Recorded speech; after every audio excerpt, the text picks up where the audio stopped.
Què passa, gent del submón?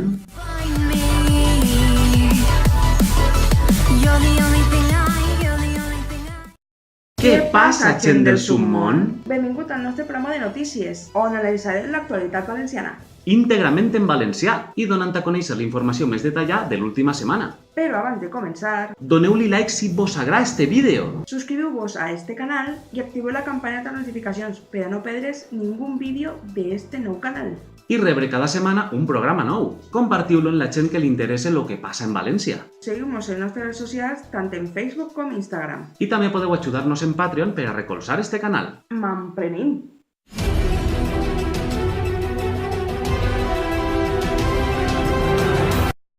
La policia local d'Alfafar li salva la vida a un bebè. El xiquet se trobava inconscient en un domicili, per motius desconeguts, i gràcies a la ràpida actuació dels agents, pogué ser traslladat a l'ambulatori d'Alfafar. Els veïns ho han considerat un gest heroic i han agraït la llavor que fan els policies. El grup d'Acció Valencianista presenta este divendres el llibre Historiadors, cronistes i dietaristes valencians, en el que se recorda la vida i l'obra de tots aquells autors que han contribuït als fets històrics valencians. Castelló registra l'any més plujós des de 2007. Segons l'Agència Estatal de Meteorologia, en lo que ha plogut els primers 10 mesos de 2018, ja s'ha superat en un 20% la mitja de precipitacions anual.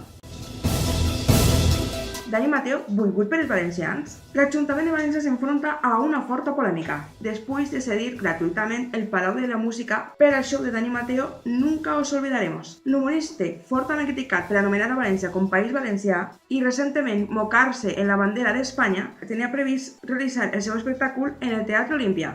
Degut a una onatge de crítiques i amenaces, se cancel·là la seva actuació, però ràpidament l'Ajuntament de València li concedí de forma gratuïta un local, el Palau de la Música. La polèmica puja quan el propi Ajuntament nega espais públics a entitats valencianes en predisposicions culturals contràries al govern, com lo Ratpenat, o a partits polítics de l'oposició, com Vox. El que fa qüestionar l'igualtat i la llibertat d'expressió de la que vol ser abanderat, com també el seu recolzament a l'humorista Dani Mateo. En els deports, un jugador del Llevant Unió Deportiva estarà 3 setmanes de baixa per lesió. El lateral esquerre Antonio Luna ha patit un esgarre muscular que el deixarà fora del terreny de joc durant tot aquest temps. L'horatge de la setmana que ve se planeja intermig. En tota la comunitat valenciana tindrem una associació de sol, núvols, pluja, en tot el territori que anirà variant segons els dies. I per acabar el nostre consell del dia, No fumes. fumar mata.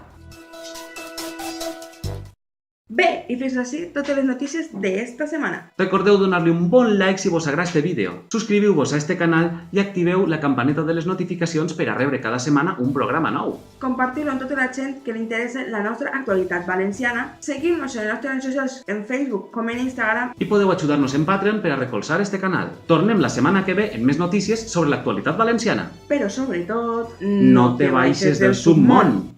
Ciao!